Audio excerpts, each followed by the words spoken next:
Hi, I'm Stella O'Malley, a psychotherapist in Ireland. And I'm Sasha Ayad, an adolescent therapist in the United States. And this is Gender, a Wider Lens, a podcast dedicated to the shifting concepts around gender in our contemporary culture. Through in-depth interviews, personal stories, and psychological exploration, we seek to open up the discourse around this hot-button issue. Join us as we look at gender from a wider lens. Hi, Stella. How's it going, Sasha? How are you? I'm doing well. I think we have to kind of set the stage here for the conversation that listeners are about to hear with Phil Illy. And in full transparency, I think this was talked about a little bit on X. This is the second time we actually record with Phil. We had recorded with him quite a while ago. And after finishing that conversation, there were a couple of, I'll speak for myself, I think a couple of holes in my understanding of like what Phil's arguments were in his book. And so we really wanted to get this right. And it was a challenging conversation, as you'll hear. But we end up, as you'll hear in the episode, we jump right into some of our critiques and kind of get into like a debate with Phil about concepts in his book. So we want to make sure to kind of give some background before we get into the conversation about what you're going to hear. Yeah, the first time we spoke to Phil, I hadn't read the book. I'd read a little bit and I hadn't read it properly. I have it here and I have fully read the book. And I welcome anybody who brings in new concepts and thoughtful insight into this discussion. I think this is an arena that has been so censored that it's very hard to get any ideas out there. And we need ideas for this issue because I really don't think we know very much about it. And so I welcome the fact that Phil has written a very long and very from his side, very thoughtful book. I'm very glad that he wrote it because I think we need lots of books on this. I think we need hundreds of books on this. And I think good for him for putting out his piece. I think some people won't be happy maybe that I challenged Phil on quite a few points in the book. But I think it's very important that we come to a world where that you can challenge people civilly, so long as you do it from an informed perspective and you do it thoughtfully. I think that's fair enough. I really do. I know, and we discuss it in the episode, there was, the entire blue dress kind of, what would I call it, event online that was really, really quite fraught in my life and in Phil's life. So I suppose I had to bring everything I had to this episode. So I did. I did bring everything I had. I read the book. I really thought about it. I thought so much about Phil and his blue dress at the Denver conference that I'd say I'm probably the person who's thought about it more on earth than anybody else. Yeah. And I'm in earnest when I say I want to discuss this with everybody. I want to discuss everything with everybody. It's the only way forward. All we've got is words. And so we need to discuss all the issues and give everybody an option to answer back and give everybody an option to kind of think that's the only way forward with the trans issue, I think, in general, in the wider world. So Phil's book is called Autoheterosexual, Attracted to Being the Other Sex. And I want to just kind of clarify a few concepts that you're going to hear us talking about in the episode. So the first concept is called auto-heterosexuality. This is a term that Phil has used in the book. Again, the idea of being attracted to yourself as the other sex. And so we debate this concept a lot. You'll hear that in the full episode. But another thing you need to understand is a concept called erotic target identity inversion. And this is a term that was coined by Dr. Ray Blanchard in his work around paraphilias and AGP specifically. But Phil, the way he uses this concept in his book, he's kind of expanded it and used it to analyze other, let's say, sexual phenomena related to a broad variety of things, such as like furries. Surprisingly, I never thought I'd say this sentence. We get into dragon fetishes for a long time. Which is why I was laughing. Right. So we talk about dragon fetishes and like all kinds of other unusual sexual fantasies and behaviors. And so this concept of like this target identity inversion, you'll hear come up a lot. And I think that is, and I don't want to speak for Phil, you'll hear him speak in a minute, but he does use that framework to understand a lot of these like sexual interests. And can I point out, it's a theory, because there's a whole group on Twitter, frankly, who are running with this as if it's the word of our Lord. It's a theory, this erotic target inversion. And I welcome all the theories, but just because somebody has a theory doesn't mean it's a fact. And it doesn't mean that people are shying away from the fact because of some sort of fear. Sometimes people just don't agree with the theory. And I personally find that theory, I find it quite anti-psychological, if you follow me. It might put forward what is happening, but it doesn't put forward why it's happening. So I'm like, okay, yeah, erotic target error, right, fine. Now, why is there an erotic target area? And frankly, what about block to intimacy? What about the psychological block to intimacy that's happening? Because I'm much more interested in that. Yeah. And I mean, to be fair, I think that the theory of this target inversion actually applies to some psychological kind of case studies or, clients I've worked with. But again, like you said, Stella, it's just a description of something that is happening. So it doesn't really, in my opinion, and we push back on Phil in the episode, it doesn't take us beyond like, okay, so what? You've used scientific language to describe something happening that we're observing with our eyes, but why? And then what do we do about it? And how does it impact the person in the kind of bigger gestalt of their life and relationships and sexuality and eroticism and all that? So that said, this conversation was very intense. And there were a lot of points that, frankly, we would have loved to discuss further and explore further.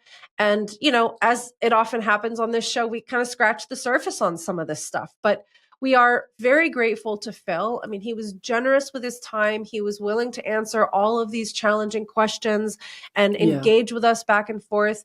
And I have a great respect for Phil being willing to have these conversations. That's really what is sorely lacking in the gender world. Like people have a theory, people have an idea, but they refuse to engage in a conversation with people who maybe don't agree with all of it. And frankly, I think in some ways, I think we said this after we stopped recording, we were probably saying the same things in some regards, but using different language or coming at it from different angles. So I think it was a really interesting conversation that was very, very worthwhile to listen to. Yeah, I agree. I think we have to get to a place where, I hope we get to a place where we can have complete disagreement and agreement on some things and still move on and have another podcast. And you know what I mean? I hope that's the spirit Phil took this conversation, because it's certainly the spirit I entered into it. Yeah. All right. We hope you enjoy this conversation. We want to take a moment to thank our sponsors, GenSpect and Therapy First. GenSpect is an international organization committed to fostering a healthy approach to sex and gender. The team and members of GenSpect strive to promote high-quality, evidence-based care for gender nonconforming individuals. GenSpect is pleased to offer a non-medicalized approach to gender with their recently published Gender Framework, and they continue to hold conferences around the world. Visit genspect.org to learn more. Therapy First is a non-profit worldwide professional association of mental health providers who view psychotherapy as the appropriate first-line treatment for gender dysphoria. Therapy First supports psychotherapists working with gender dysphoric youth and young adults and offers public education on mental health and psychotherapy. Visit therapyfirst.org to learn more. Now back to the show. Hi, Stella, and welcome to the show, Phil. Hi, thanks for having me.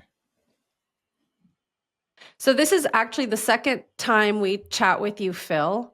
We had our first conversation almost about a year ago today, and we were expecting to put that conversation out, but there was a lot of events that happened around that time that made it seem like a poor idea. So we've re-recorded today. Do you want to explain kind of, Stella, what happened about a year ago? Yeah, I remember it well, as they say. We had organized. I didn't know who you were, Phil, at the time, and Sasha, you had read some of his book. which we will be talking about later on in this episode. And Phil, Mike Bailey had also recommended the book, and I thought, oh, that's good enough for me. You know what I mean? I don't read everything, certainly, that people, that when people come on the show. And sounds interesting, you know what I mean? I love new concepts, and I love people who are engaging in this discussion in good faith. So we did have this episode, and as per usual with the Wider Lens, there was a list of people who were due to come out in different times, and we had it all staged. It's all quite organised, not staged, but, staged Scheduled. in, you know what I mean? Yeah. Scheduled is the word. And you were due to come out, I'd say a few weeks after Denver. Denver happened roughly the first week in November. And then there was a huge outcry because you attended the conference in Denver, the GenSpec conference in Denver, and you wore a blue dress. And people felt, an awful lot of people, especially people in the online discourse. Actually, in Denver, we didn't get any complaints in the conference, and you behaved perfectly well. You behaved impeccably, and I've never taken any issue with any of your behavior at the conference. It was exactly as one would hope a person would behave at a conference. You didn't go into women's spaces, you didn't go into toilets, you didn't push anything, and you certainly weren't sitting there. As you've often said, there was no sexual connotation at all to anything in your presence when you were in Denver. But afterwards, there was very much an outcry, and it was huge. And I suppose it felt like putting the episode that we'd recorded pre-Denver, when I hadn't really read your book, and I was kind of, I'm certainly, I questioned a lot about it because I'd read some parts of your book and I was wondering about it. I was thinking, we'd be kind of mad to put that episode out because we don't address what happened in Denver, and it would throw petrol on a very big bonfire that was happening. I don't know if you want to add to that, Phil, and say how it went down for you. Yeah, I mean, it was strange for me in the sense that I went to the conference and met a bunch of people and got along fine, and I didn't really think there was anything brewing. And so it was weird a couple days later when a particular feminist started struggling GenSpec on Twitter. Came at you Jennifer guys. Bilek or Kelly J. Keane. I was thinking more We're a couple. Kelly J. Keane, but Kelly J. Keane, yeah. But it was good. It was like kind of the Wednesday after the conference. We had come home. It was my daughter's birthday. It was days after. Nothing happened in the first few days. You're right about that. Yeah. So it was something about it that was disappointing, and I thought was that I think that this understanding transsexualism and the psychology of it is important for thinking of how we should deal with it as a society and for the individuals who deal with gender dysphoria. And it was disappointing to me that pretty much everyone came at it from a moralistic perspective before first considering the scientific question of what is real. And I try to just focus on like what is real and then move from there once I first know what is real. Well, I came from a different perspective, which is what is the behavior that is in question that we are discussing, and the behavior seemed to be that you were wearing a blue dress. It wasn't a revealing blue dress. It was certainly it was elaborate, but it was, I think you had disco socks or leggings or something like that. And I don't leg know. warmers. Disco socks. Yeah. I don't know what the hell you had, but you didn't have any breast forms. People said you didn't have any breast forms, and you were not revealing, and you were certainly your behavior didn't constitute anything that somebody could call sexual behavior. There was no sexual behavior. So I think actually we have to look at the behavior of any given person if there's going to be judgment on their presence anywhere. And I suppose many people felt that because of the gender issues that there would be a lot of vulnerable people at the conference. But I would say a conference has to lead with academic and thought, and has to lead with just people who are very interested in the subject will come. It's this conference. We run conferences about gender dysphoria in the larger sense. We call it the bigger picture, and we're looking at all aspects. And I know it's a very bad word. People say it's not well worded, gender dysphoria. I agree. I think it's a terrible, terrible name. However, that's what we're trying to look at, because we do, Jenspeck would love to, recategorize gender dysphoria into other things, but that's what our conference is about. And anybody who goes to our conference, the presumption is that they are adults who can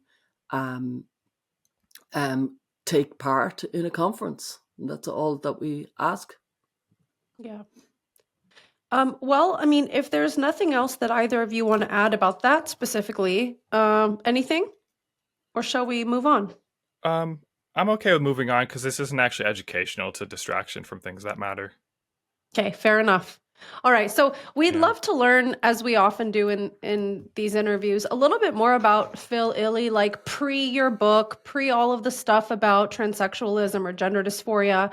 Tell us a little bit about like what types of work you have done and when did you start kind of thinking about gender in the way that you're thinking about it now? You were Well, an engineer, I think. Is that right? yeah. I was a mechanical engineer. I went to school for mechanical engineering and physics. And then in my 20s, I got really into the circus arts and, juggling and hand balancing, things like that. And then at age 31, I came across the concept of autogynephilia. And I specifically came across the typology, and I immediately knew I couldn't be the homosexual type. I had occasionally had like the desire to be a woman, or like negative feelings around not being one, and so I knew I wasn't the homosexual type because I love women, and so I started reading more about autogynephilia because it seemed like the only option for what could explain me, even though I didn't immediately identify with the category. It took many weeks of reading. And particularly after I read Anne Lawrence's book, I was certain enough to where, like, her book is very comprehensive. And so I saw enough different things in there where I related to enough of it where I realized, yeah, this is the cause of my gender issues. Can I And pause you yeah. for a second? I also think Anne Lawrence's book is super interesting, but let's say before you were reading this material, were there particular examples you'd be willing to share of like gender issues, as you called them? Like you said, this is the source of my gender issues. Can you describe in your own personal experiences, like what came up for you as a gender issue before you read the term? There had been times where I had been unhappy that I looked male, or there were times where I'd be socializing with female friends and I'd feel sad that I wasn't really one of them, those sort of things. It wasn't like an ever present thing. And I would occasionally wear some articles of women's clothing. Mm-hmm. Not like full outfits, but just little parts here and there. And I didn't understand it. And so I didn't know what to make of it. I saw in your book kind of early on, you said, why I wrote this book, and you said that you were working in mechanical engineering. So you were 31, I think, that you just said, and you had to wear men's clothes and sit in a cubicle under fluorescent lights, It's surrounded awful. by men 40 Yeah. hours a week. And I'm quoting here, I felt that I was dying physically, emotionally, and spiritually every day. I was there. I hated it. I learned about autogynephilia shortly after being laid off. My autistic ability to fixate on a special interest kicked into, I presume, high gear, and I thought constantly about the science pertaining to autogynephilia. That wouldn't be, to me, the classic description of what autogynephilia is.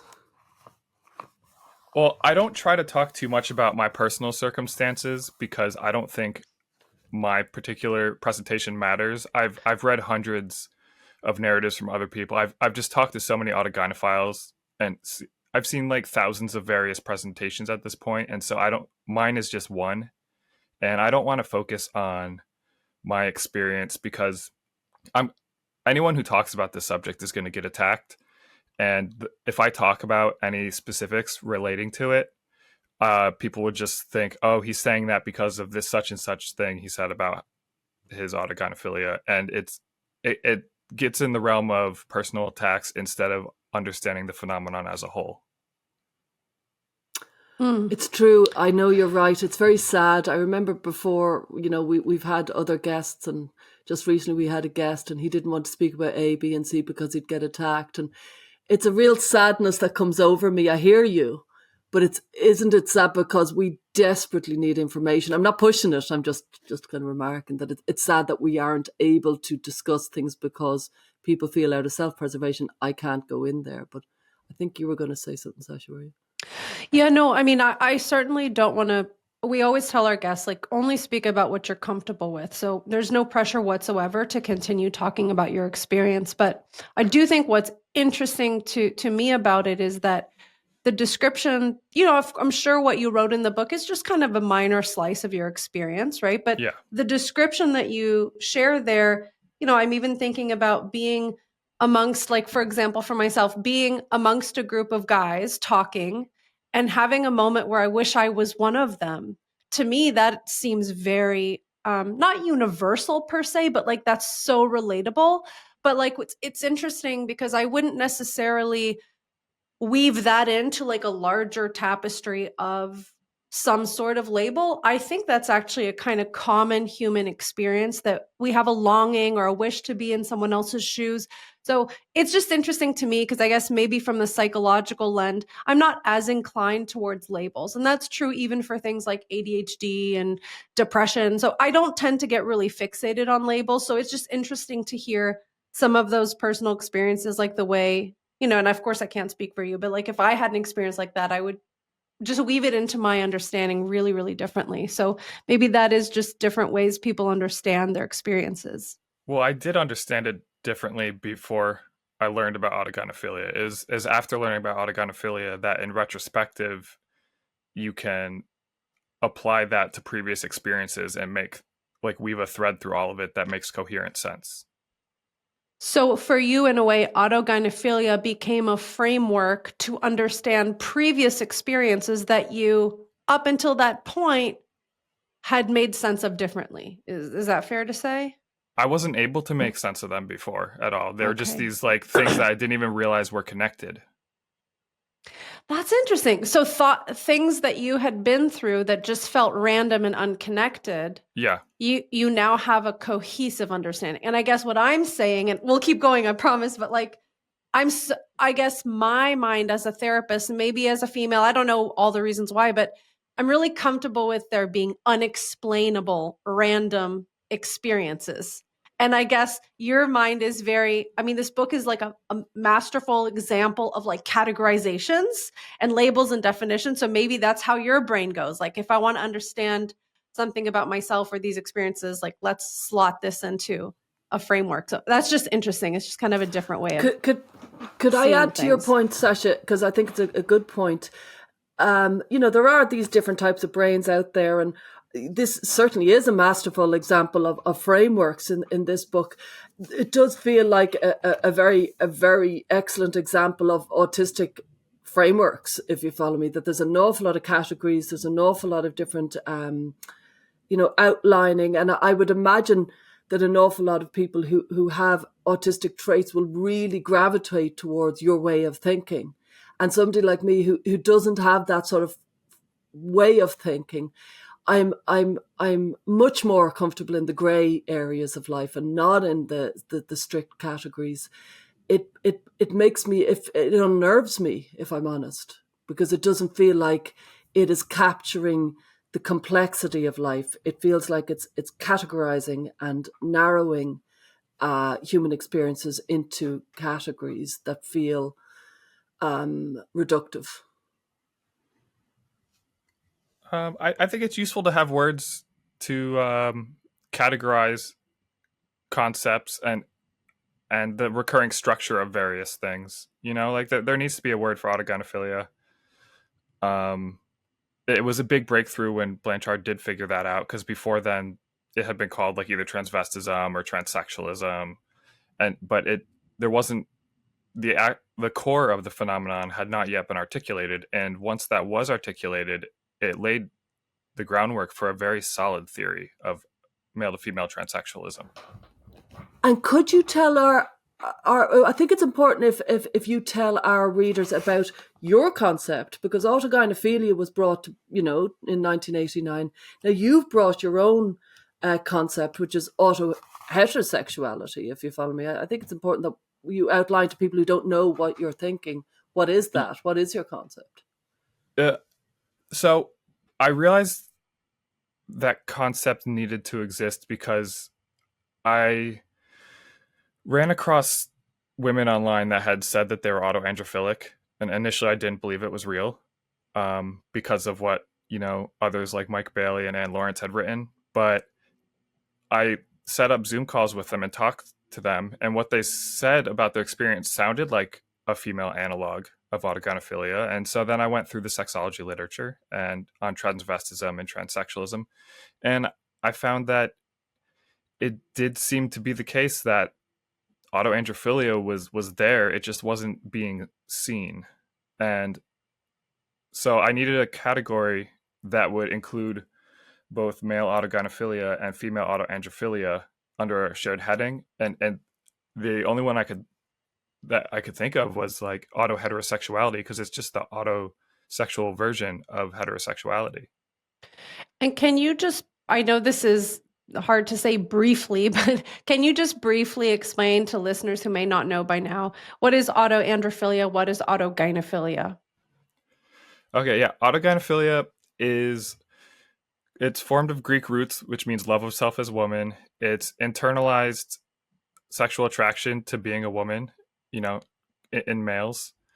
And it makes them want to dress, behave, or be a woman in all ways that they want. Whatever they find attractive in women, they will want to be that.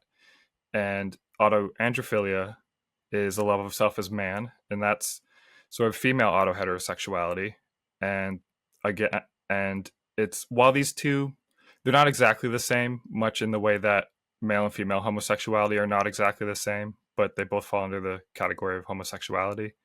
Um, I I think that autoheterosexuality is a useful category to describe, to include the female autoandrophilia and male autogynephilia together as a similar phenomenon, but different for the usual sex difference reasons that male and female sexuality tend to be different.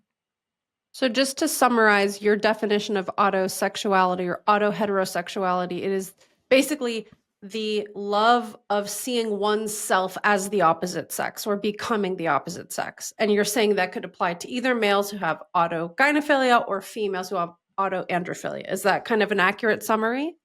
Yeah, it's basically internalized heterosexual attraction that creates attraction to being the other sex, both sexually and romantically. Okay. Could I take you up on a point here? And this was a major point for me. I've read your book now, and this was where I kind of departed from you on quite a significant way. Was that, see, autogynephilia I see as a paraphilia. I see that as a disorder that people need help with, while changing the word to I know you're including autoandrophilia, but you suddenly call it autoheterosexuality.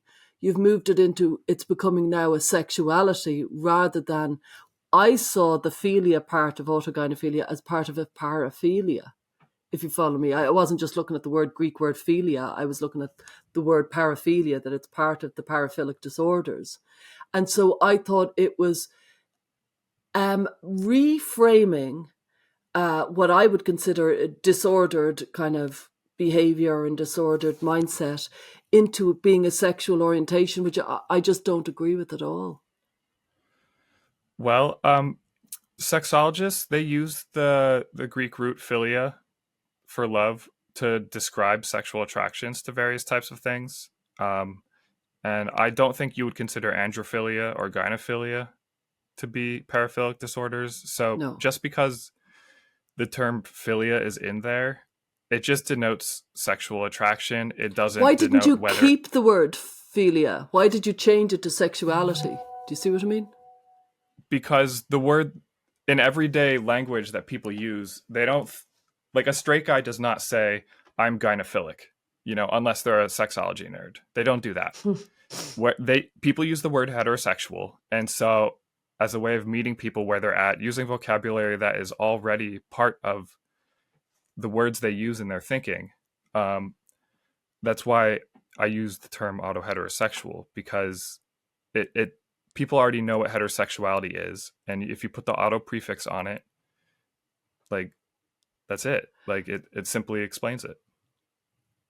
But you could have said autoheterophilic. And that would be a weird word. So it's autoheterosexual. Can I just touch on this? Because I mean, something that I wonder about, and Stella, I know you have some thoughts about this.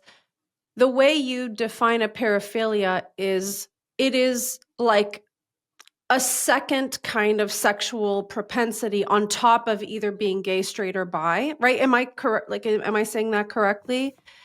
And so in my understanding, Stella, that's the issue you have with this concept of autosexuality, that it's actually like on top of either having a straight orientation, a bisexual orientation, or a gay orientation. Is that right? I don't want to put words in your mouth, but I think that kind of touches on this. Yeah.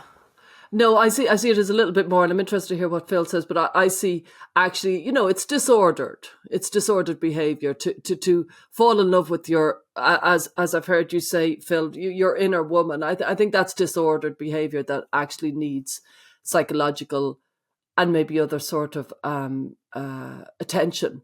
And I don't see it, and I don't have a moral judgment on this. I just see it as, this is disordered behavior that needs to be categorized in the appropriate way, rather than being viewed as a sexual orientation. And like, we know what our sexual orientations are. There's heterosexual, there's bisexual, and there's homosexual. After that, we've got lots of different variants of people who, some have disorders, some have fetishes, some have paraphilias, some have propensities, and various other traits around one of the three sexual orientations. So I think there's a lot of fighting over whether, I think this fighting over whether autogynephilia or autoandrophilia count as a sexuality or sexual orientation or paraphilia is kind of missing the point, and it's I consider it to be primarily politically motivated. That they're worried that if atypical sexual interests become considered to be sexual orientations, that therefore they will receive the same societal protections as the things that you consider a sexual orientation, such as bisexuality or homosexuality. But to say that psychologically a sexual interest counts as someone's sexual orientation, it doesn't mean that there's any particular way that it ought to be protected or anything like that. Like, people with heterosexual attractions can act on them poorly. I think what matters is the behavior of whether it harms others, and not actually the psychological trait itself. That's interesting. I agree that a paraphilia is diagnosed if it's harmful to oneself or others, then it has become, a disorder. So there is definitely truth in what you say. If you think of the concept of autosexuality in your framework, arguably it's a form of narcissism. It's a form of falling in love with yourself, and arguably the complexity of life and pair bonding, falling in love with other people. It is an extraordinary experience. It's a very challenging experience, because you're falling in love with somebody else who is fallible and human, and they have all sorts of faults, and you learn to live with them. And the long-term love affair, it is a very healthy but also humbling experience, because falling in love with somebody else means that you have to kind of come face to face with other people don't think the way you want them to think, and other people can be awful and you can still love them, and all the complexity that is required for a long-term love affair, which I believe is part of healthy functioning.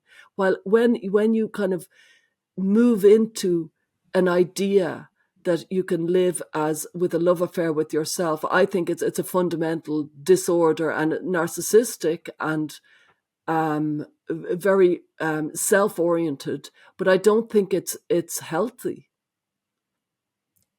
Well, I don't think at any point that I've said that it's great to have this sort of thing.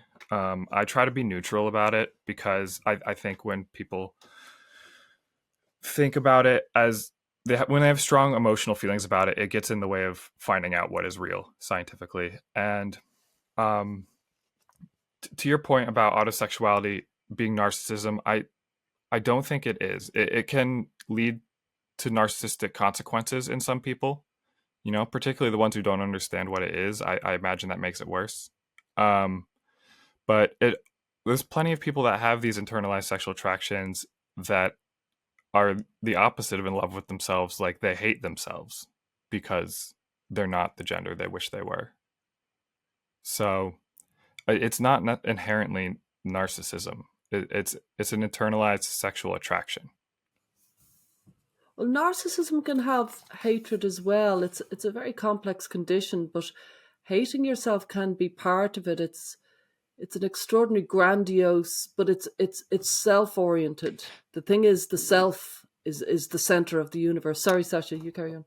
Yeah, no, I mean, I just want to touch on this. Like in my experience clinically, whenever individuals are struggling with some of these, let's say, sexual tendencies, propensities, philia, paraphilias, however we want to name them, right? Like names aside, I do think it creates a kind of almost like a vortex spinning around oneself. And it can be full of self-loathing and shame. And it could also be a little bit solipsistic or like not very thoughtful about others. So, I mean, I see what you're both saying in a way. Like, Phil, you're saying, I'm not saying this is a positive thing necessarily, but I do think the way that individuals might become kind of so self-focused, whether for positive self-praise or self-loathing, that can create lots of challenges in being able to live like a good life and being able to connect with others and be a good friend and be someone being a good friend to you or building romantic relationships. So there's a way that this certainly can interfere with a person's ability to look outward, right, and kind of like be part of a relationship, a society, a group, stuff like that. So that's kind of like the way it challenges people from facing outward rather than being so self-focused. And I would say similar things can happen with like extreme anxiety or OCD or like anything that makes you overly kind of self obsessive, if that makes sense. Yeah. So I acknowledge that. Yeah, it can make people get sort of internally focused and sometimes neglect external relationships. But to say that, like, I feel like when people try to point this out, it's almost there's like this implicit message that, oh, they should just ignore that and just try to focus externally, like just get therapy or just try harder, basically. And this part of the point of describing this as a sexual orientation is that it's an enduring aspect of a person's psychology. Often, if they have it strong enough to where it outcompetes external relationships, then there's no psychological trick, no psychotherapy that will get rid of it. It's just something they have to live with. And like, I'm not saying it's good or bad or anything. Like, I acknowledge it can be not adaptive. It generally makes people's lives harder. Um, but I just think it's really important not to demonize the people who have it. They didn't choose for it. They did not choose to have it. It just tends to make their life harder. And I think the continued stigmatization of it is getting in the way of people understanding it. And if the men who have autogynephilia continue, if they learn about this about themselves and then see the sort of hate that autogynephiles receive, they're gonna be way more likely to not tell someone they're dating that, hey, this is a part of me or something. They're just gonna try to cover it up. Like if it gets made into this big deal, people are gonna retreat into shame and then start lying. And I don't think that's the optimal outcome. Yeah, and I actually would love to touch on this. So, like, in reading Anne Lawrence's book, for example, and even some of the clinical work I've done, I do agree with you that I think for some people, this sexual experience is, I don't know what words you use, but like a persistent part of their trajectory, like their life experience. I agree with you. And I do think, and I mean, we've talked about this on the show. I've made videos about this. I do think we need to stop criticizing and shaming and vilifying people who have this experience. I think my kind of pushback is I think the way we are framing AGP in some of these conversations is almost falling into the same trap of like gender identity as a concept, that like we're drawing this broad brushstroke that kind of encompasses so many things. And people who might have had, let's say, like a little molecule of this being some sort of adjacent to a sexual orientation may read about it, learn about it. And then that could actually inflate and like take over their self-understanding. And I really think that in the world of, 2024, with the way social media works and online spaces, I think that a percentage of males with gender dysphoria maybe have this like long-standing intractable autogynephilic experience, but I would guess that a vast majority of individuals have a very complex, partially socially mediated, partially biologically mediated, maybe partially like their own life history and their personality and their psychology that explains their gender dysphoria. And so I guess the challenge I'd like to pose to you, Phil, is like in your book, you kind of draw these very clear lines that like, 3 out of 4 trans people have this thing. And I just don't know if those stats, A, apply anymore, and B, even if we look through, an individual's life story, I think these autogynephilic experiences probably have a lot of different sources and reasons why they happened, and they may change over time for some people, and maybe for some they don't.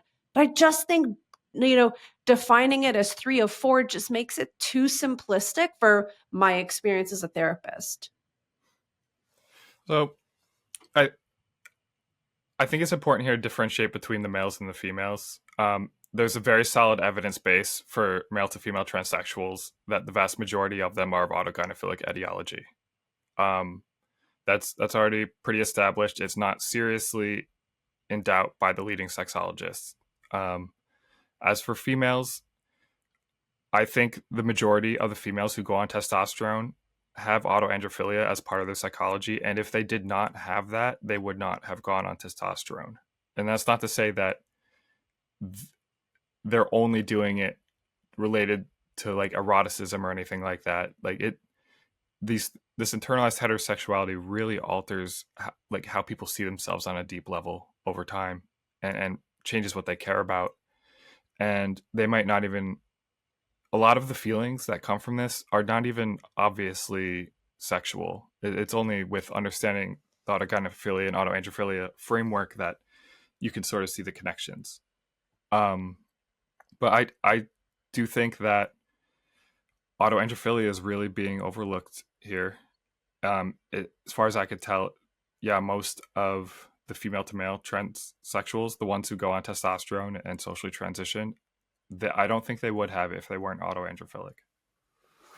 Could I come in there? I remember on page 8 in your book, you say, and it's a shocking statement. You say 3 out of 4 trans people in the US are auto-heterosexual, which in your world means either autogynephilic or autoandrophilic. And immediately when I read that, I went, oh, where's he getting that? And I went looking through your research. And from that, I realized this is actually a self-published book. And some of the research you do in the book, it's very much, you might take data from one place, and then you might take data from the Czech Republic about gay people, and then data from America about gay people, and put them both together and make correlations. And you're clearly a very intelligent man. I don't take that away from you. But I do want to point out, you're not a sexologist and you're not a psychologist. And what you are is somebody who has researched it from your bias, from your point of view, in really quite, I would argue, quite an autistic framework. And you're I feel, bludgeoning in kind of quite, I would say, reckless statistics, such as 7 out of 10 trans men are autoandrophilic and 8 out of 10 trans women are autogynephilic. You said that. And I would, where's that coming from? And I realized from reading up around you that you extrapolate that from the fact that anybody who is not gay, anybody who's not same-sex attracted and is transsexual is therefore autoandrophilic or autogynephilic. That's your view. That's not my view. It's nowhere near my view. I don't agree with it at all. But it's when you kind of put that out in a book, it's giving it arguably more credence or more. It feels like it looks like it's a peer-reviewed book, but it's not actually a peer-reviewed book, and it was self-published by you, and these are your facts and your figures, and I don't agree with them, and I don't think they stand up under scrutiny. Well, first of all, to address there's a lot you just said. To address the aspect of me not being formally credentialed, I do acknowledge that. However, I've read all of the relevant published studies related to autogynephilia and transsexualism, as far as I can tell. And honestly, the people that do have credentials, like I don't think, I think there's plenty of people in WPATH that they're credentialed, but I don't think you'd respect them. Mm-hmm. So you don't want to compare yourself to that. No, I'm just pointing out though that being credentialed these days doesn't mean that someone knows what they're talking about. It just doesn't. Agree. What matters is that they know what they're talking about, and I've put in the work to sort of talk about this. And I didn't do it within an institution, but I think I'm bringing a lot of clarity to this, that I'm talking about a subject that people don't want to talk about. They're scared to talk about it. And even if I was credentialed,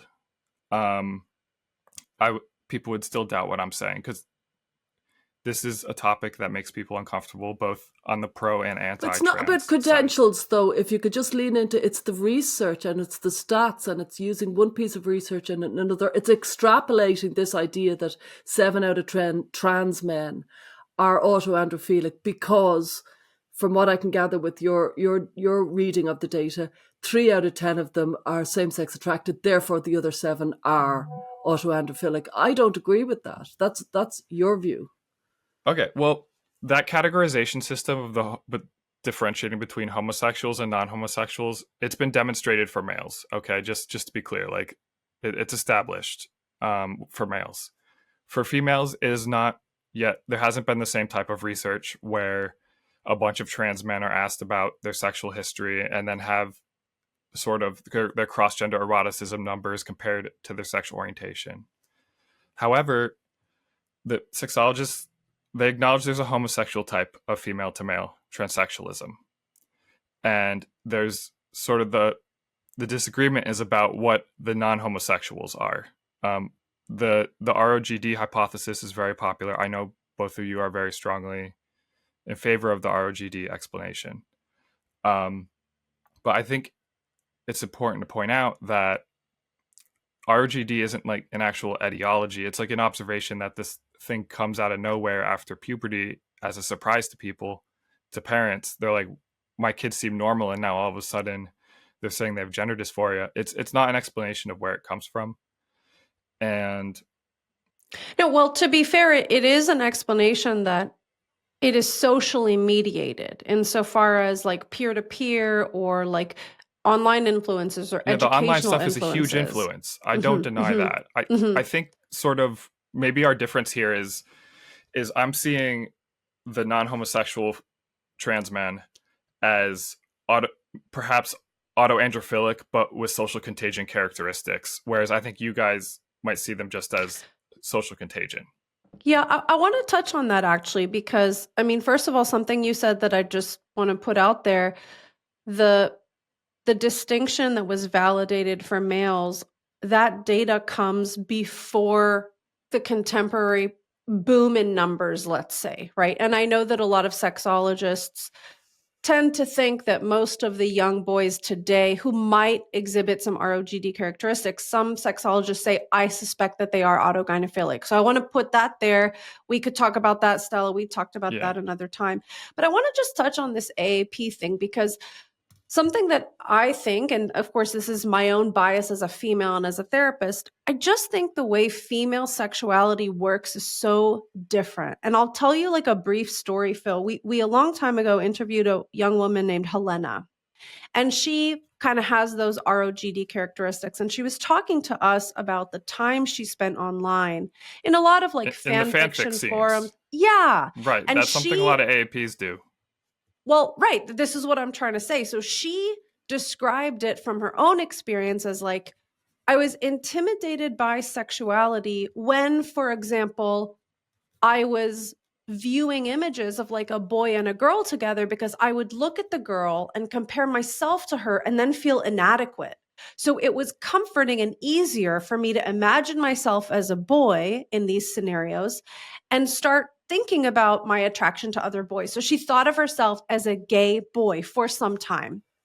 And of course, she is much older now. She's really not in the scene anymore. But that evolved, and she no longer kind of identifies with that imagining herself as a boy.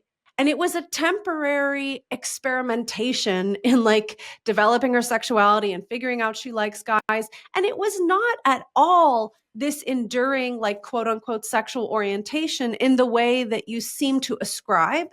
And I just want to point that out because that's a real life example of like at one moment in time, I bet you Helena's online behavior would scream to you, AAP, AAP, AAP. But like that was just like part of her growing up as a teenage girl, and it's over now, so to speak. Okay. Yeah. So I do think it's important to point out that, yeah, autoandrophilia might comparatively be less fixed of a thing than autogynephilia in males. You know, due to greater female sexual fluidity, there's a chance that if there's a female that has autoandrophilia, that it might not be like something they choose to the exclusion of other sexual outlets, or it might be something that they can eventually like put behind them more likely. But I like if someone is imagining themselves as the other sex in sexual fantasies, the most simple explanation for that is that they have internalized heterosexuality. Like I know that people have that I know that people have their own stories about why they do that sort of thing. Like you mentioned, she said she felt inadequate when looking at heterosexual eroticism, but like something that I think both of you would agree with is that when dealing with people that have gender issues, or just when you're hearing people's stories about their experience, it what they're saying may not literally be true. It's not to say they're lying or intentionally misrepresenting themselves, Yeah. but you Mm-hmm. know, if we could just introspect and find out what was true, we wouldn't need science, you know?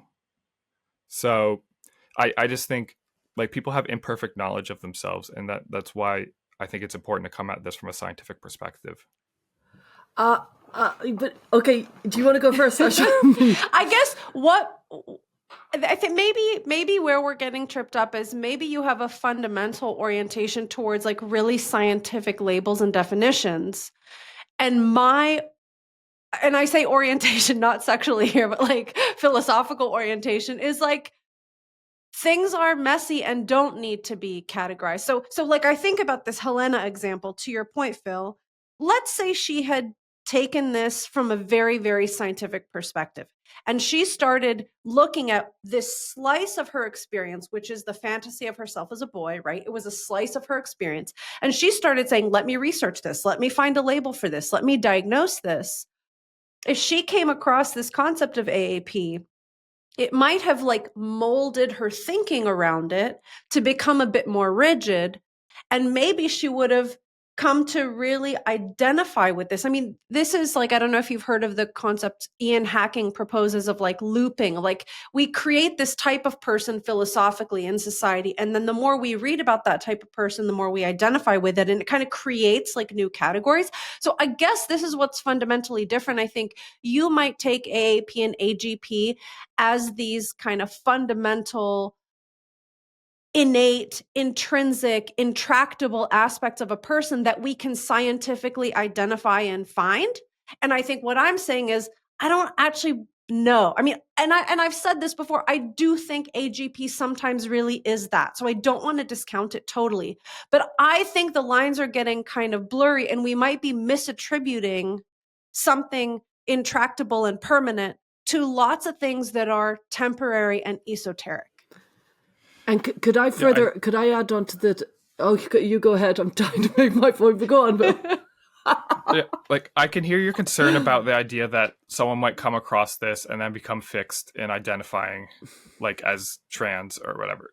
Or not even just as like, this is my sexual orientation, period. Like that's right. what I'm thinking about. Keep going. Right. Yeah. That they would, the concern is that they would get fixed on like, oh, this is an innate quality of me that can't ever change or go away. And I do think I didn't do this well enough in the book, but I should have pointed out more that I do think female paraphilias and females, that there's going to be more of them will be able to sort of put it behind them, and choose more of the normophilic things like regular relationships. But so there's a difference between Mike Bailey and Kevin Sue. About a year ago, they came out with a study that really articulated well in the erotic target identity inversion theory, which is about when people get attracted internally to things and then identify as those things. They differentiated between the internal attraction itself and the type of and the trans identity and dysphoria that can come from it. And so I think it is good to differentiate between those things. And I didn't do that in the book because their study had not yet come out yet, so I wasn't able to integrate that into my understanding at the time. But it is good to differentiate between the internalized attraction itself, the propensity to be attracted to the cross-gender self, and sort of the dysphoria and identity that may come from that. And I do think that, some girls that experience autoandrophilia, they can walk away from it and have it be a temporary thing. And, that might be a reason to put extra gatekeeping with regards to females transitioning gender, if it is less of a rigid thing. But I'm not concerned that putting this concept out there will cement people into sort of the internal like predisposition. The disembodied lives people live these days on the internet is already the most powerful thing that's making people retreat internally. Oh, that's interesting. Yeah. I'd love to hear from Stella, then come back to that. I'd love to hear more about that. Go ahead, Stella. Well, yeah, disembodied is certainly, a very strong word in this conversation, because it's not only disembodied, it feels almost dehumanized in a way, because I feel that, not everything can be measured. Not everything about the human experience can be measured and categorized and explained neatly. There's more things in heaven and earth than are dreamt of in your philosophy, Horatio. And so I think it's inappropriate to try sometimes to define the sexual experience in such a scientific manner. I think it's missing too much.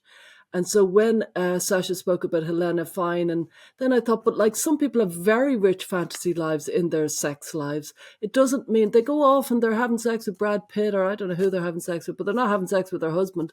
And they all that doesn't need a sexuality. That doesn't need, it's a rich fantasy life. It doesn't need to be necessarily categorized and framed.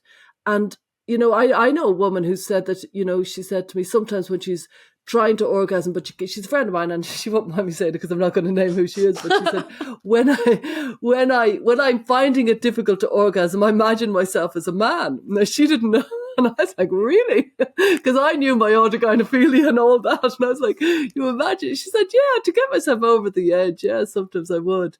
And I was like, isn't that extraordinary? You know what I mean? Now, just when she's stuck and she needs to kind of extra little, we do all sorts of things in our minds. People are walking down the street and it's not all about sex, but we go to crazy places in our mind. That is the human experience. And it doesn't, the complexity of that doesn't fit well. And that's why, remember I said at the beginning of this conversation that your book was so categorical, and your stats are categorical and everything is categorical, and I don't agree with that as a way of addressing these issues. I think it's too reductive and it's missing way too much about the complexity of being human. So I has the hesitance around categorizing, I just fundamentally disagree with. That's what queer theory people do, is they blur categories, and then it makes it hard to make sense out of things. We need categories to make sense of things. And I I don't. yeah, like, we have the homosexual category, we have the heterosexual category. That, like, these things exist, and it's good to have categories to describe them. And I don't think it's reductionistic to describe, that woman you described of trying to get over the edge, like imagining herself as a man. Yeah. I don't think that's over categorizing to describe that as an autoandrophilic, like sexual expression. Yeah. Well, one It's a thing trait. I'd like to say is what's coming up for me is that, and I've said this, let's we move away from the sexuality question and we talk about labels in general. And I've said this before and I continue to say it. How we interact with a definition or label has a big impact on whether or not I think it's healthy. So to touch on what you guys are saying, I think having some understanding of the sexual or erotic or romantic components of one's gender dysphoria is helpful, especially in light of the fact that if you're a young person struggling with some of these feelings, all you have is either your gender identity is female and you're actually a woman, or like you're some sort of deranged mental patient and you should never transition because biology is real. So, like, as a contrast to those two extreme positions, I would agree with Phil to say it's helpful to have an understanding of what you're going through. I guess my question is, like, once we have a label, is a person interacting with that label in a healthy way that adds to their life and helps them have successful relationships and feel good about themselves and also think about others? Or does having that label in and of itself end up kind of being maladaptive? And that has a lot to do with the individual and how they're thinking about labels, right? So we've shared some of our objections to the way these labels are applied, but I do think that there are probably people who, reading some of this, might say, oh, that explains some things. At least now I know I don't feel so bad and I can move on. I have seen a lot of young people kind of go tunnel vision into something and get really obsessed with that label. And that can happen with OCD, ADHD, gender identity, autosexuality. It could happen with a variety of labels. So I don't know. That's kind of something that I'm thinking about. Yeah.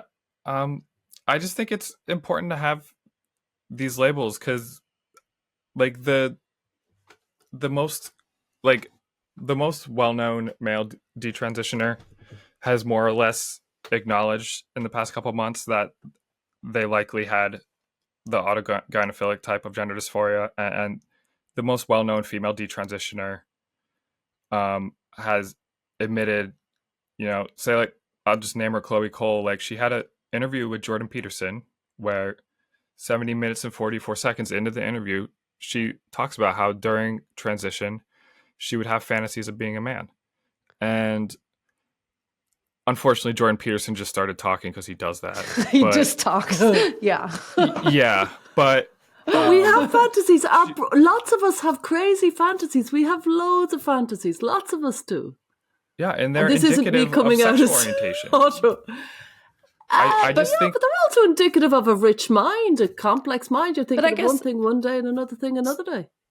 Phil, I want to ask you, because this Chloe Cole interview, I want to let you finish your thought, but I'm curious, out of listening to all the reasons she gave, for example, explaining her experience, why did you focus in on that one confession as being the key? Like, this explains it all. Why that, I guess? Why would someone take hormones and get surgery? Like, transsexualism is pretty hardcore. Like, there's not anymore. These days, it's totally a non-big deal. It's like taking vitamins. I'm just saying, like, I know socially what you're saying, but, like, realistically, it's hardcore. Physically, it's intense. And the people who do it are often experiencing strong distress. And I think that the explanation that something connected to sexuality, which has a strong sway over our emotions, people do the wildest stuff for love. And they have intense heartbreak, like, things connected to our sexuality. It tugs on our heartstrings. And I think it's just the most obvious explanation for why. Is that why people mortgage their house to, like, go buy a boat, or like, I guess there's a lot of crazy things humans do. And I don't understand why you necessarily would think they're attached to sexuality. Like sometimes they explicitly are, but sometimes I feel like we're drawing connections that I don't quite understand. I don't know. Does that make sense? What's confusing me here is I feel like if I was talking about, like, if we were talking about a male who had fantasized about being a woman and that they transitioned, I think it'd be a lot easier for both of you to say, oh yeah, that sounds like autogynephilia, or at least that was that, or maybe that they had an autogynephilic trait as part of them.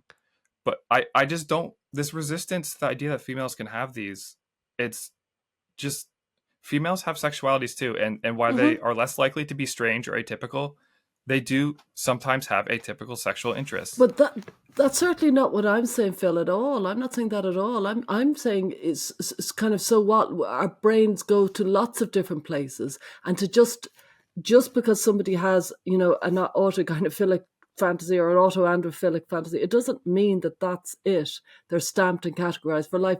They might much more often orgasm for other reasons. They might much more often use other ways in their fantasy life. So it can be just one thing. Like you've like Chloe Cole said, at one point, you know what I mean, she fantasized about being a man, but she said many, many, many other things. And to reduce it to one point, I'm not reducing it. Motivated. Okay.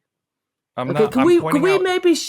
Yeah, go on. This is like, it's diagnostically important. Like, it's not normal for people to have cross-gender fantasies.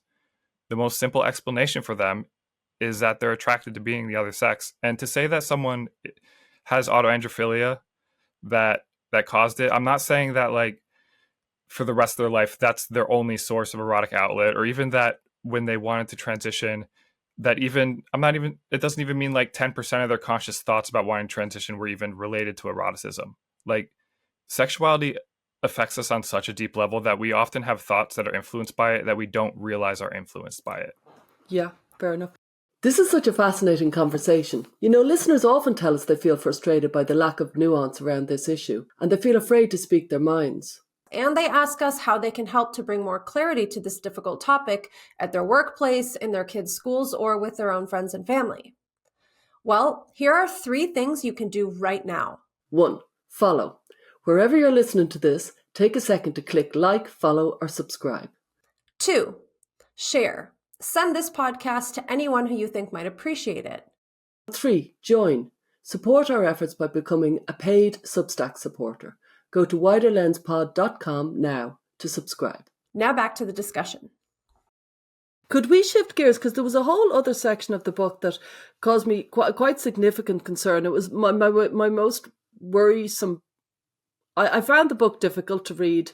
I thought you gave a good analysis of why a child, for example, shouldn't take puberty blockers. In fact, it was an excellent analysis, and I thought it's well worth people looking it up. However, you came to the conclusion, for example, in what I felt was a common leap of logic, that therefore children should medicalize, they should transition. So that was an example of something that I thought, I agree with A and B, but I don't agree with the conclusion. I don't agree with C. But when you started talking about trans age and transabled and transracial, and when you started talking, for example, Michael Jackson, who's frankly had a very disturbed, very, very, very disturbed person, I think we can agree Michael Jackson was. And to your neutral tone sometimes carries the day because it's very interesting, but sometimes it's missing too much. And, talking about Michael Jackson, and when he was 44, he was in an interview and he seemed, the way you're describing it, he's holding hands with the 12-year-old. Now, that 12-year-old, I went and looked it up. That 12-year-old was actually named in the court case about molestation for Michael Jackson was accused of molesting this 12-year-old, this Gavin guy. But Gavin jumps in saying, you're not 44, Michael, you're 4. And you said this is a good example of Michael Jackson being trans age, and you also expressed that he was transracial because of things. Anyway, what I felt that this was really dark.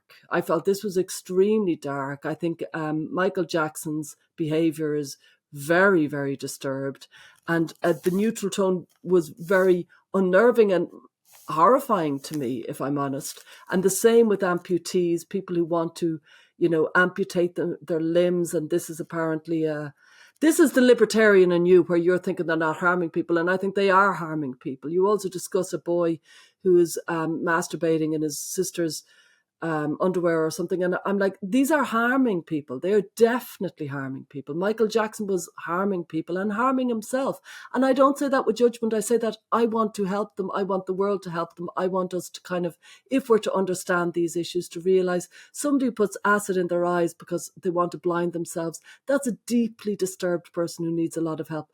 That's not just a category in the large range of categories around trans. And that's where you and that's where I feel this book is quite dangerous, because it's putting in a very neutral tone some very harmful practices.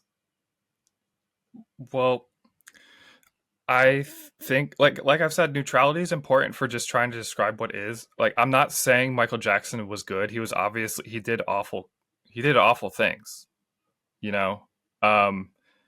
And I do believe that he did molest kids. That probably almost certainly did happen. Too.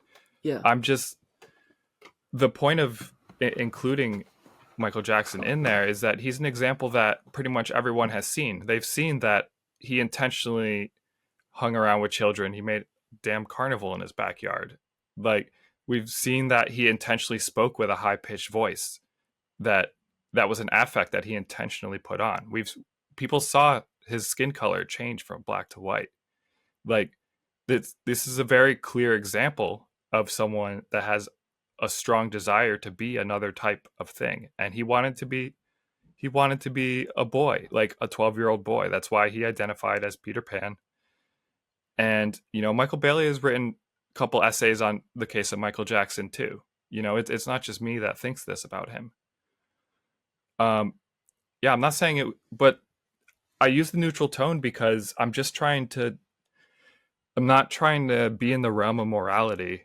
I'm just, because if someone has like that internalized attraction to being a kid, that's obviously, it's good to know that about someone, so you can know that, maybe to like not leave your kids unattended with them or something like that. Like, it's good to understand these things, because understanding reality can help protect you sometimes. I mean, the way I interpreted your tone in the book is that you are following the tradition of a lot of sexologists who write about sexual matters descriptively, right? Yeah. And you're not trying to say this is a prescription for society in some ways. But I mean, I think, and Stella, you can like add on to this. I think in some ways it's challenging, I guess, like looking at the gestalt of your book. There are lots of moments when I was reading it and I said, wow, this is such a clear description. And I found it to be in a lot of ways accurate of things I've seen clinically. So like, I want to give credit there. And then on the other hand, when you use the exact same tone to describe things that are much fuzzier, like Therians or trans race, like it is hard to kind of put it all together, because then you start to get into areas that feels totally culturally created in some ways, rather than the argument that maybe autogynephilia or autoandrophilia have some sort of kind of innate component. Right? I'm not arguing that I believe that's always true, but it feels like to take such different things and put them in the same book with the same neutral tone. I don't know. Like, I think we touched on this in our last conversation. It just made me think, gosh, this is hard to legitimate, I guess. Does that make sense? And I wonder if you've had that pushback before, or that challenge. So the reason I included those other chapters is because with autogynephilia denialism from the trans movement, they often they perceive problems with Blanchard's research or reasoning and try to pick it apart. I wanted to go outside of that subject and say, look, there's this broader theoretical idea of erotic target identity inversion, where that if someone can have a sexual attraction directed internally and making them attracted to being whatever it is they're attracted to. And these other rarer types, such as, the amputee thing, the trans age, or Therians, they all are supporting evidence for this broader theory of erotic target identity version, of which like internalized heterosexuality is just the most common form.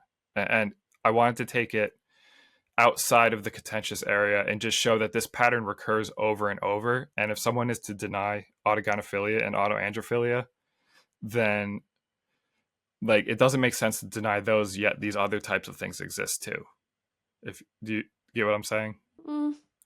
Yeah, kind of. I mean, I think we have a fundamentally different way of looking at it, as we've kind of alluded throughout this conversation. I guess I don't see all these things being connected to the same fundamental framework, I guess, as you, whereas you see these different versions of these things as based on the same thing. Like, I guess this erotic target identity inversion thing. Yeah, it's a very good theory. It's a good theory insofar as like you can place it on top of lots of things and make it broad enough. So like, I just think it's one of those, like a Barnum statement. Have you heard of the concept of a Barnum statement? No.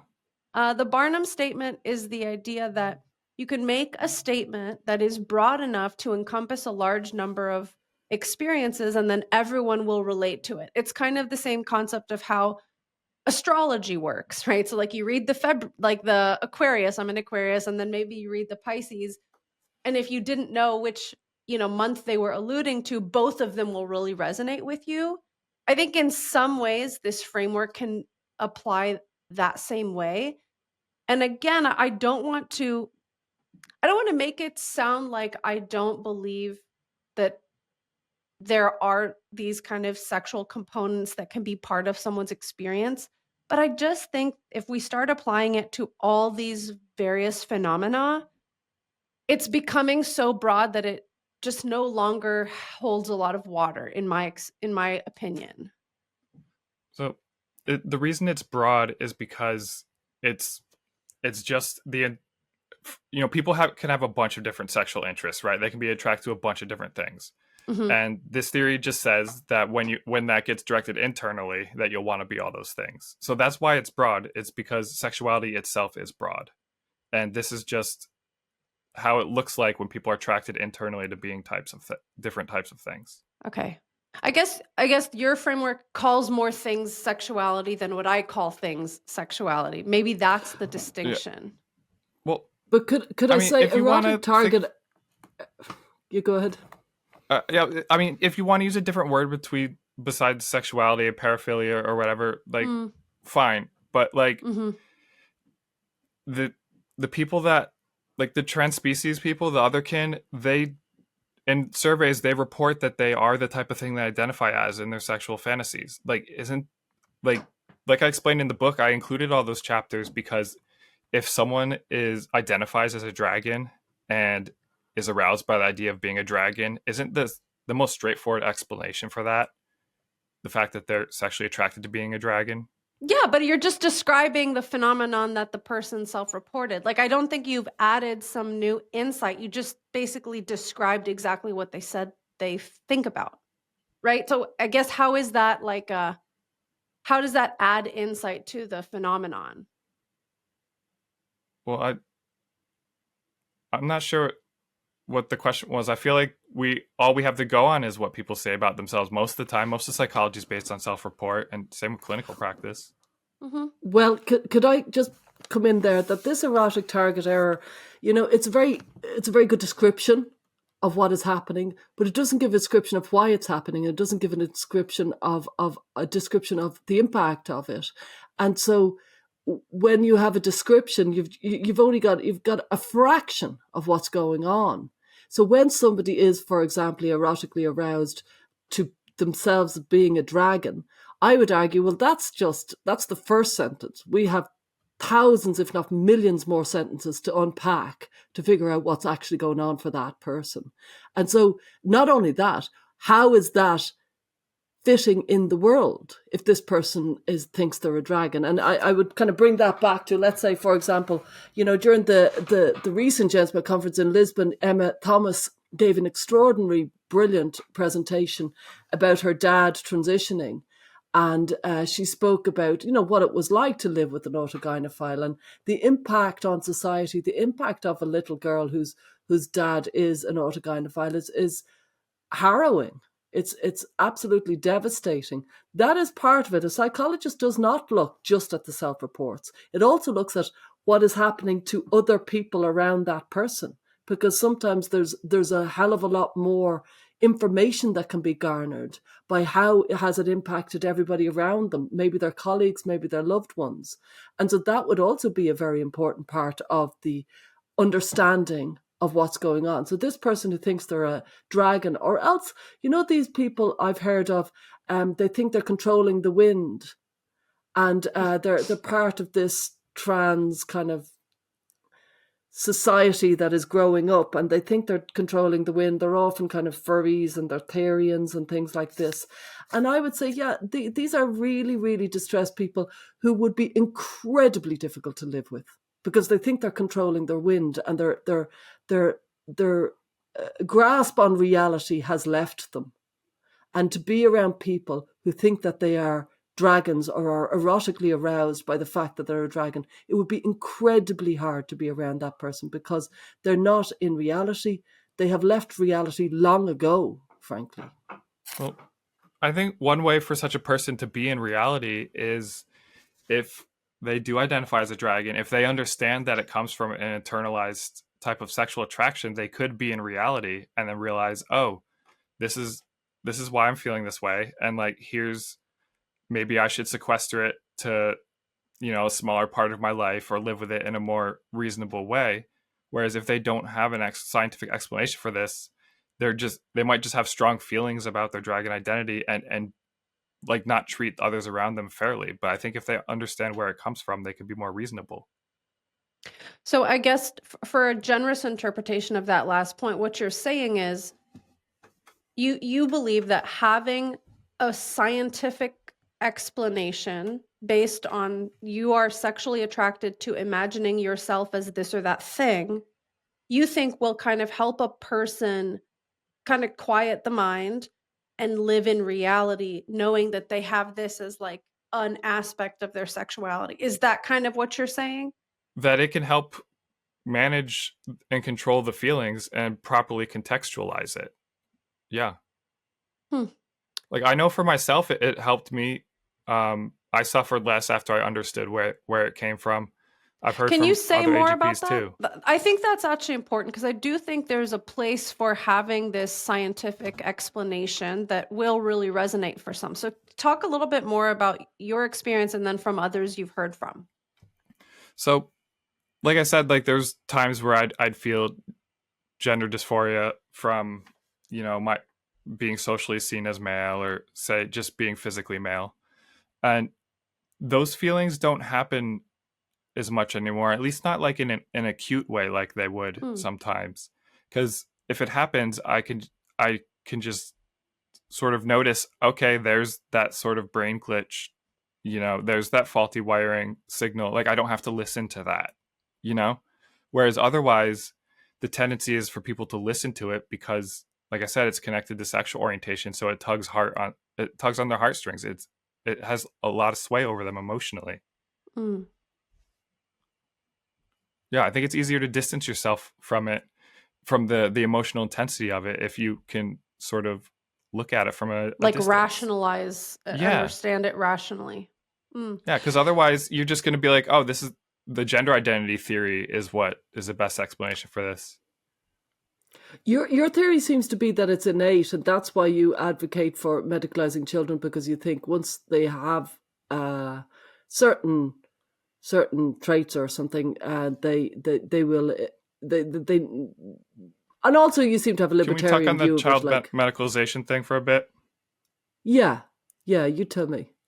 Okay, so your theory, yeah. Originally, I didn't include that chapter in the book because I was like, oh man, I don't want this is going to be controversial to write on this subject, which sounds funny because I'm writing about autogynephilia. Like, what could be more controversial? But Well, Michael I Jackson. didn't want any more. But I realized I was kind of being cowardly and not looking into it and not writing about it. And so after the original manuscript was already done, I quickly wrote that chapter. And so I didn't have the sort of months of like mulling things over in the background of my mind. I've thought about it more.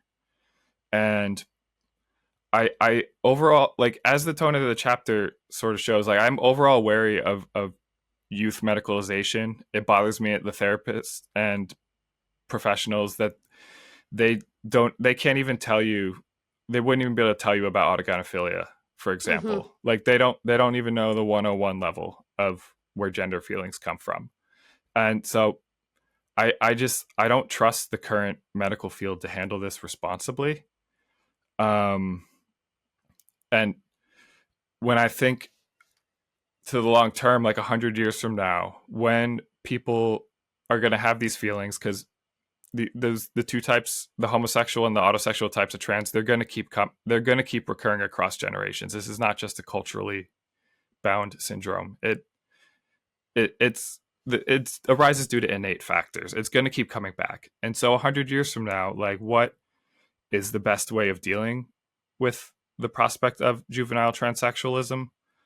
Um, I I think it needs to be a lot more restrictive than it is now. If hypothetically there is a group that is statistically safe enough to transition, which I don't, like I said, currently I don't think clinicians are anywhere near good enough. But like, say 100 years from now, once we understand a lot more, I do think if there is a subgroup that is safe enough, it would probably be the erotic autogynephiles, like the ones who have it so strongly that they're not even attracted to other people, like that the only thing that matters to them is being a woman. Like, for example, you guys talked to Anne Lawrence. Anne Lawrence. I was just thinking about Anne Lawrence. Yeah. And like, there's people like that recur across generations. And Yeah. like, I like I said, I'm wary. The clinicians these days, I don't trust them. I think they're bad at their job. I don't think they know jack shit. But like, if it were hypothetically possible to identify cases like that are like pretty close to a sure thing, and then also not transition the unsure cases, which is a lot of them, I think there could be some niche circumstances in which it is morally acceptable. But yeah, overall, the whole transsexualism situation bothers me because even the adults, they're transitioning without even being able to articulate which ideology they are.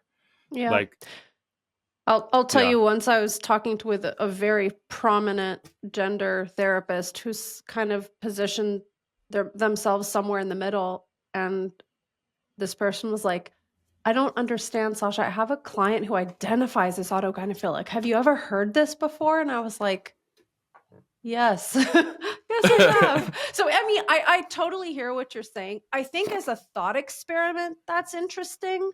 But my issue has always been it's a hindsight kind of determination that nobody has a crystal ball and no one can predict. And frankly, a person's experience of transitioning as an adult, their fantasies about what they would have loved or wished for, those are also hypotheticals that nobody can verify factually. So it's just those are very good points. tricky. Yeah. Yeah, no, it is fraught, but like, that's, I understand the wariness around youth medicalization. Like I said, I overall, like, have shifted towards being like, I'm pretty confident it's a bad thing.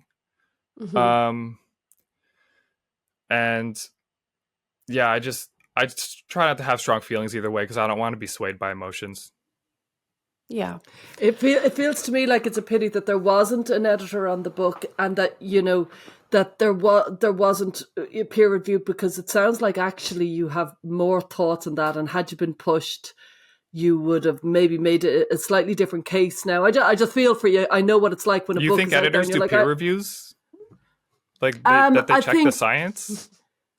Well, I know I've published quite a few books, and they push me on points when they're not stacking up. They make me make sure that that it's well researched. If I put out things like 7 out of 10 trans men and 8 out of 10 trans women, they would have pushed back on that and said, "Hang on a second, you've made a leap of logic here that doesn't stack up."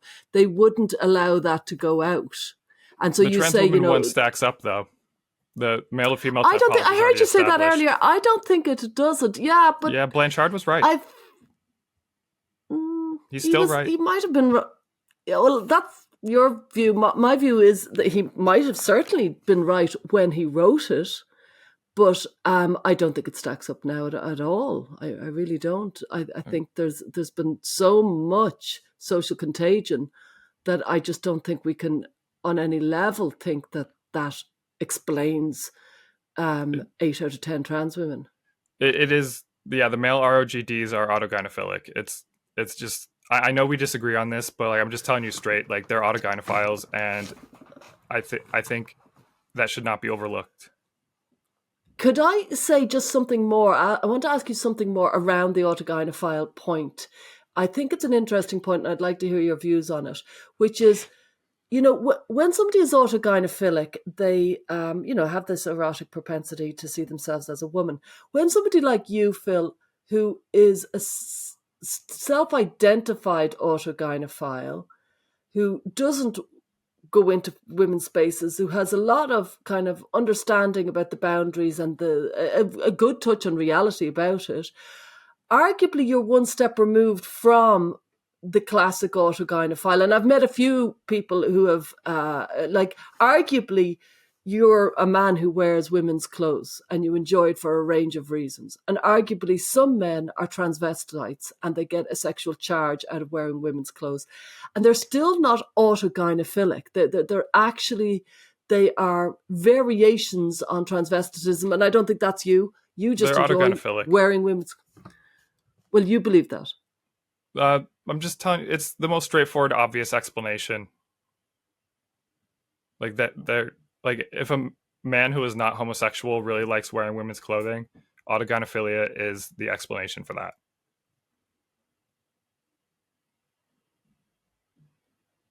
I've met quite a lot of detransitioners, and honestly, some of those men, they talk about, they want to wear flouncy clothes, they want to wear earrings, they're artistic and they're flamboyant and they enjoy it, and they enjoy, I can see, girls I know, and they love wearing silks, they love wearing high heels. I hate it all, but they love it. It's not sexual, they love it, they just love it for artistic, sensory, lots of different reasons. It's not necessarily sexual, and that applies to men or women. Sometimes people are wrong about themselves. Like, they don't know that they're autogynephilic, is what I'm saying. And women who really enjoy wearing women's clothes, and they have got wearing silks, and they're wearing all sorts of accoutrements to do with being women. I don't think the women are. Yeah, I don't either. Well, I mean, obviously we come at this from different angles in some ways. I mean, I think there are areas where I would say, Phil, I certainly agree with you. Reading through your book, there were lots of things that I said, wow, that's really accurate. I've seen this before. I've seen that before. It's been interesting to talk to you. I know that we, challenge some of your thinking and some of your perspectives, but we appreciate you chatting with us and kind of coming and discussing your research and your perspectives. Yeah. Thanks for having me, Sasha and Stella. Thank you, Phil. Thanks for joining us this week on Gender, A Wider Lens. If you enjoyed the show, please rate and review us on Apple Podcasts or Spotify. And be sure to visit us on Substack by going to widerlenspod.com. There you can join our listener community, access bonus content and resources, plus learn about additional ways to support the show. Our discussions are for educational purposes and are not intended as a substitute for mental health services.